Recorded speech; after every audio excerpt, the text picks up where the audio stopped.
Well, good morning and welcome to another RiderCamTV video. And today we have got the BMW R12 NineT. Now it's a bit of a mouthful, but the R9T has been superseded by the R12 NineT and the new R9T. Very confusing. However, the new R9T has got it's almost like a cruiser. So on the back, it's got this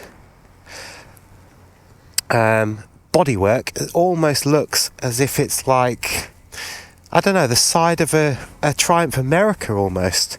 So it's a completely different style of bike.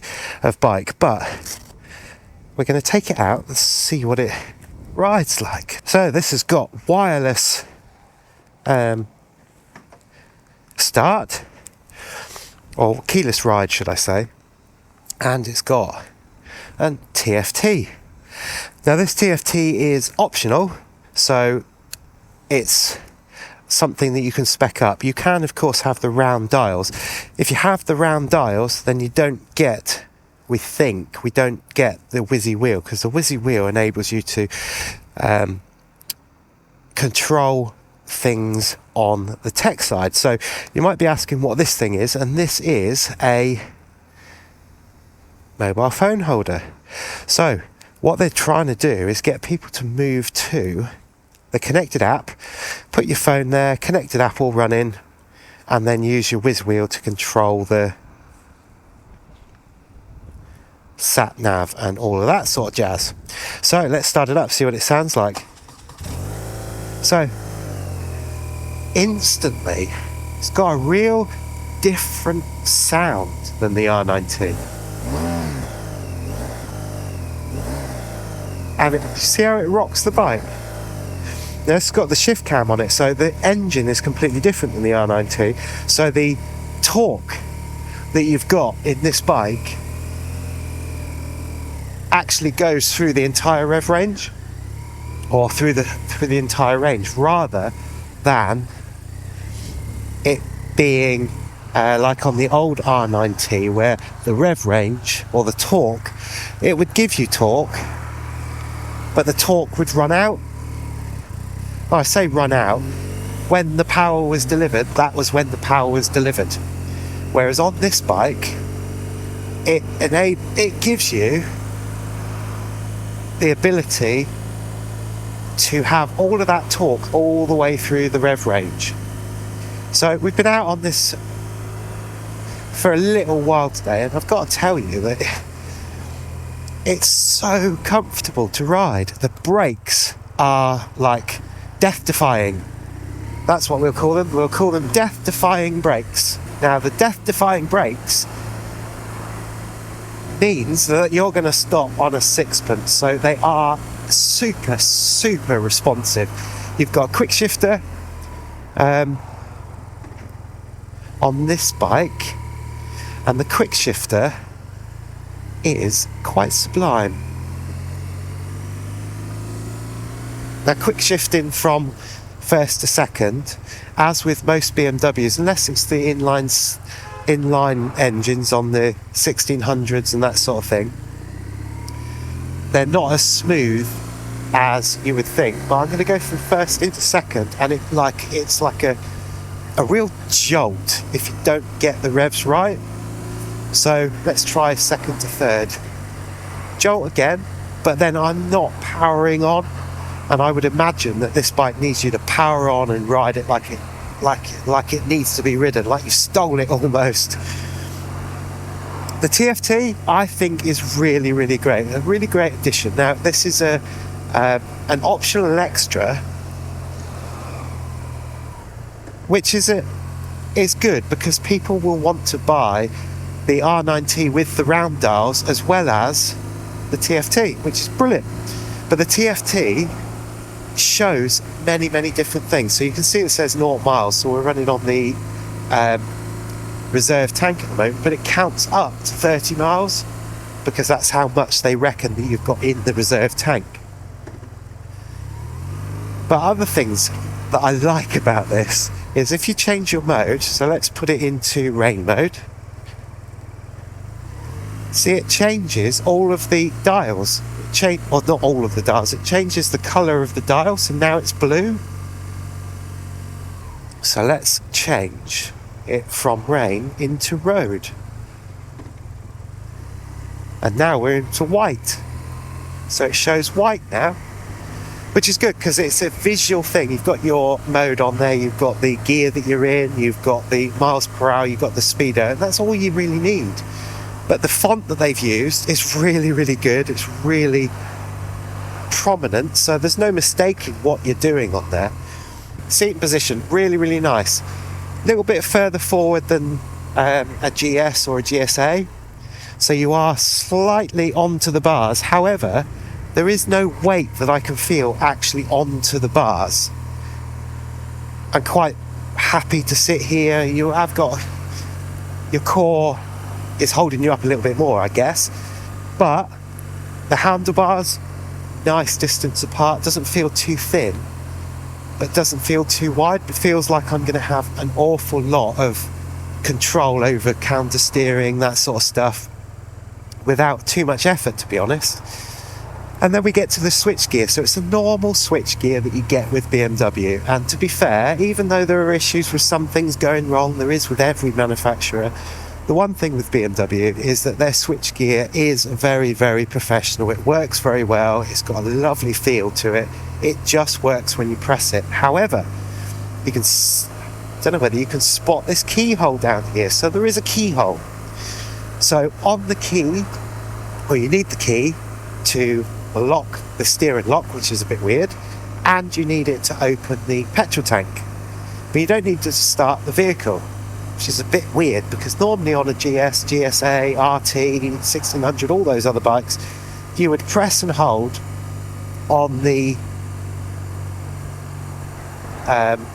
start-stop button in order to lock and unlock the steering lock. But on this one you need a key, which is a little bit bizarre, to be honest. I think it's just a little bit odd. So when you look at the right hand side of the switch gear, the top button is to start the vehicle. Then we've got mode, then we've got the stop button, the emergency stop, the start button. Well, I should say that's not the button to start it. That is the button to bring it alive, to turn it on. Then you've got the start button, which is the red one, as well as your emergency stop, of course. Then you've got the SOS. And then on the left-hand side, you've got the cruise control, hazard lights, your flashies on the back, your control, your TFT screen, up and down, your dampers and all that sort of stuff, indicators and horn. All pretty standard stuff, I hear you say. It is, I say. However, when you look at this button here, that button is the heated grips, not on the right hand side. So just imagine that you're somebody that has ridden this bike for 3 years, or I say not this bike, you've ridden an RnineT for 3 years, and you're trundling along and you think, I'm going to upgrade it. This R12 NineT, bit of a mouthful, what a good bike that sounds. I'm going to have one of those, so let's go and buy one. So you buy one and you're riding along, and now it's night because none of these lights, none of these switches are illuminated in the night. Very strange. But lots of people are calling out for BMW to do that. It's one of those things that I'm not too fussed about, to be honest. But I don't ride all the time at night, and if I do, I try and set things up before I go. But you get used to where the buttons are. So I'm riding at night, and now I want to put my heated grips on. Bear in mind, I'm a person that's ridden BMWs, and if I've got an RnineT that I've upgraded to this one, I press the button, but now I'm pressing the turn the bike off button. So let's just try it. So I'm riding along, and then suddenly I want to put the heated grips on and I forget. Well, that's really good. So it doesn't turn the bike off. So that's really, really good. So that button does not turn the bike off when you're riding. So I really like that. So when we were talking in the showroom, we were thinking, well, that's just going to turn the bike off. It actually doesn't. So even if you're going to press it, you're going to press it and think, oh, nothing's happening here. You've got to then look for the heated grips, which then comes up here. And the more you press it, the less it goes down. So you can see I've pressed it once, you get the 3, so that's 3 heated. down to 2, down to 1, and off. That's all you get. But if they're anything to go by normal BMW heated grips, they will burn your fingers off. Or keep them warm, depending on how cold it is in the country you're riding. Anyway, it's got adjustable forks on the front, which is brilliant. And I got to say, it is very, very smooth. It's a harsher ride than the RT, than the GS, the GSA. It's not so forgiving on bumps. There's quite a lot of bumps on this road, and I can feel most of them, but the seat is actually very, very comfortable. More comfortable than I would think, to be honest. I would have thought before I got on the bike, because it looks kind of thin, but it's really comfy. I'm hoping you can hear because of the wind. Tank is nice. My knees are wrapped around the tank, which is really, really nice. So I've got the grip, and like I said about the handlebars not being too far away, I can flick this bike so easily just by counter steering, really, really easily and nicely, which is a nice little feature, to be honest. I want to go and see. So I'm in third gear. I'm going to drop it down to second. Oh wow, that is buttery smooth. So going down is buttery smooth. So let's see if I can. Oh, and it is smoother. So you've actually got to have some power on the end, on the throttle, to be able to shift up, much like the GSAs and that sort of thing. But it is quite clunky. It's not as smooth as you would think. But then doing 20, 25, 30 miles an hour, because it's really quite difficult to do any more when you're being told that it's 20 miles an hour. It's hard to test out the quick shifter, so we'll test that out on the way back to the showroom.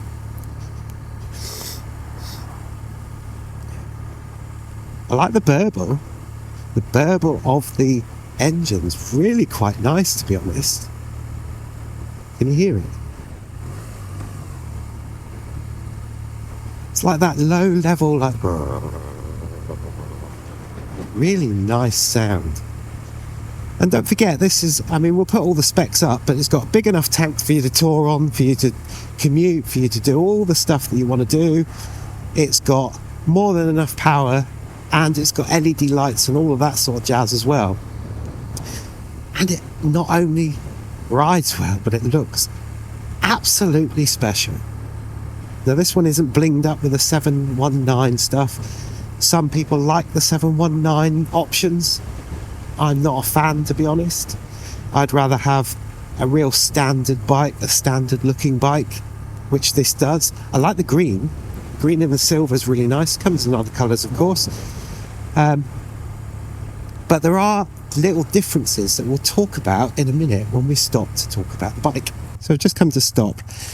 And as I came to stop, because I wanted to make sure the cameras were all recording, all that sort of jazz. Anyway, came to stop, and the brakes are really quite severe. So if you come from another bike, so the front brake is quite grabby. So just beware if you're going to ride it from, have a look at it and come and ride it from another bike. The front brake is really quite bitey.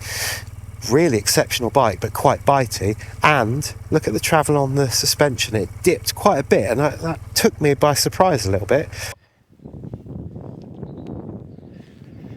Well, hello and welcome to another RiderCamTV video. This part we're going to stop and talk about some of the bits on this bike. So this is the 2023 BMW R12 NineT. It's a bit of a tongue twister to be able to say, but it's a beautiful bike. So you probably notice some difference between the RnineT. So there is an RnineT that's come out as well. But the RnineT has got, I'll see if I can find some pictures, but it's got this fairing around the back and a longer extension on the back, perhaps different seat. Almost looks like a Triumph America back end. But the R12 NineT is a beautiful, beautiful thing. Really compact. We'll put some of the details up on the screen about the specs, but this basically has got a shift cam engine, brand new design of pipes, and we'll have a look at the exhaust right now, actually. Could have a look at the exhaust. The exhaust is completely different and completely redesigned.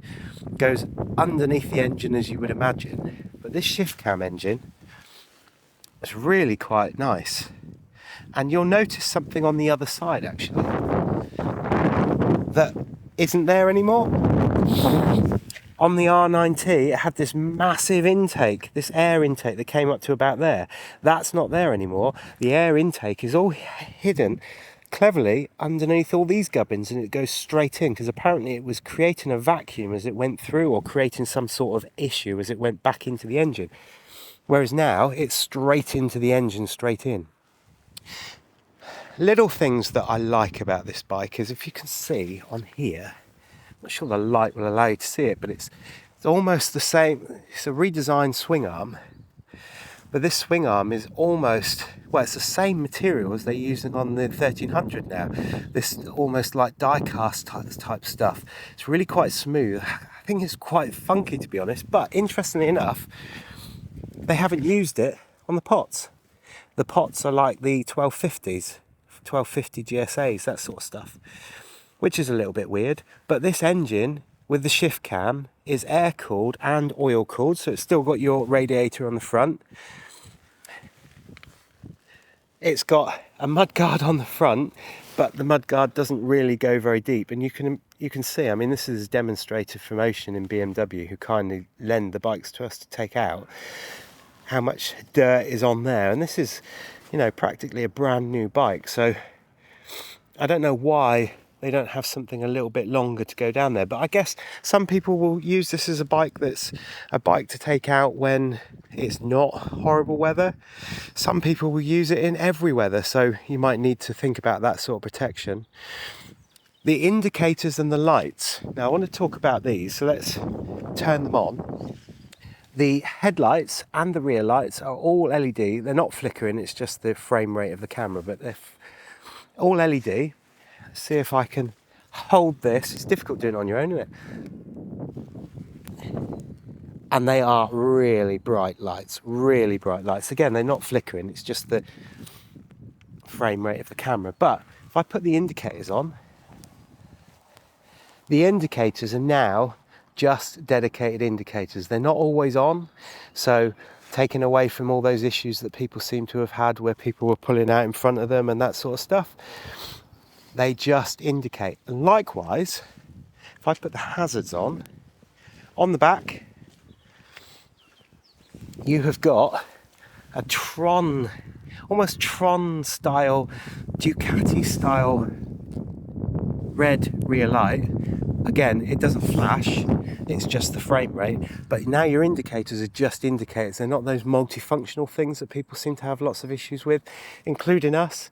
I think having a dedicated red light is the way to go, and a dedicated light to indicate is much easier, so you can really see those indicators, and they're really bright. And we're luckily in some sunshine in Cornwall at the moment, and they're really showing up really bright, so that's really nice. So switch gear, we talked about it a little bit as we were riding. It's got an error there. Oh yeah, the key fob. It was just because the key fob was a little bit out of range. So the key fob for this bike, so let's turn it off. The key fob for this bike is one of these funky looking things. It's really ergonomic, I quite like that. I know you shouldn't get excited over little things like a key, but it has actually got the key, because you need it to be able to lock the steering lock, and you also need it to be able to unlock the fuel tank. Now, some people will not like that. Some people will like it. Now, I actually think it's quite good, because if you think about the keyless ride, there's several bolts around here, and this bit has got like a section on it, and the section has to be removed, or you can remove it with the 2 screws if this won't open, because sometimes it gets clogged up with dirt. So that presumably is taking away the fact that you're going to clog it up with dirt. But to start the bike, we have now got a on-off button. That then powers up the TFT screen, and you can see, you know, it's bright light. from the sunshine, which is something that's very rarely said at the moment, isn't it, in anywhere in the UK. But we got lovely sunshine, and you can see everything on there. You can see the speedo, what mode it's in, how much range you've got, because we're on the reserve tank at the moment, what gear it's in, the heated grips are on, and then obviously the obligatory flashers at the bottom which go off the ABS traction control when it works its stuff out as you're going along. On the buttons you've got your mode, so if I change it to, let's go into dynamic, it changes the colour of the word, but it also changes the colour of the rev counter when it goes up and down, and there's several different colours. So you've got rain, turns it blue, road turns it white, and dynamic turns it like an orangey red. So I'm going to put it back onto road. Then you've got the standard emergency start cut off and your start button. You've got your SOS button, and then on the other side, we have got standard cluster, but you can see that there's a difference now. There is another button there. So standard horn, standard indicators, standard buttons for your TFT, that sort of stuff, and your damping and all of that sort of goodness. Your hazards, your cruise control, which is good. So you get cruise control on it, and your flasher right at the back, and your high beam. But we have now got the addition of this other button, which is the heated grip. So you press it once, it goes on to 3, press it again, goes to 2, press it again, goes to 1, press it again, and it goes off. Now you can see that this has got a whiz wheel and it's got the TFT screen. So on this model of bike, you can opt to have this as an optional extra. With this comes the whiz wheel. If you go for the rounded dials, you don't get the whiz wheel apparently, because the whiz wheel enables you to put your phone into this cradle, which I think it's a little bit fiddly, but once you get used to it, it holds your phone in there really well. And I've got a 15 Pro Max, I think it is. It holds it in there really quite nicely and really firm. I was a little bit worried when I was riding with my phone on there to start with, because your whole life's on your phone, but it works really, really well. And you just grip it down, tighten it up, and that goes in to stop it getting or loosening itself, because there's a little pivot or little bits of plastic there holding it on. This is all in metal, branded BMW Motorrad, and if I turn it round, it says SP, and it says SP Connect compatible. So when you're running your BMW connected app on your phone, you can put it in here, it connects to the bike, and then you're able to use the whizzy wheel to spin through all of the menu settings and navigation. So this is a view from up front. So if I can angle it down, the handlebars are just the right width apart.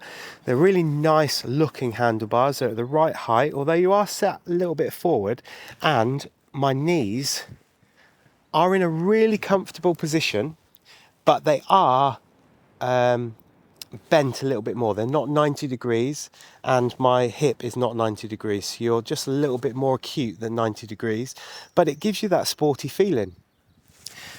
The mirrors, really good, standard BMW ones that you see on GSs, GSAs, 750s, 850s, throughout the whole range. They're really good mirrors, and they're really, really nicely adjustable, and they stay in the right place, which is really good.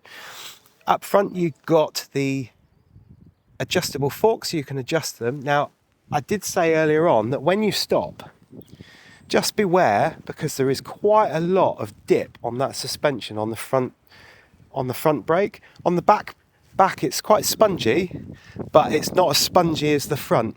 And then down on the left hand side, you've got the kickstand, which is hidden away quite nicely in there, so you've got to get used to where that is. Make sure you're in neutral before you put it in, just until you get used to the bike, otherwise you're going to shoot forward. I did notice though that although there's differences on the engine where the intake has changed, it's actually in there rather than that massive intake here. It seems a lot neater and a lot more compact, albeit that the pots stick right out.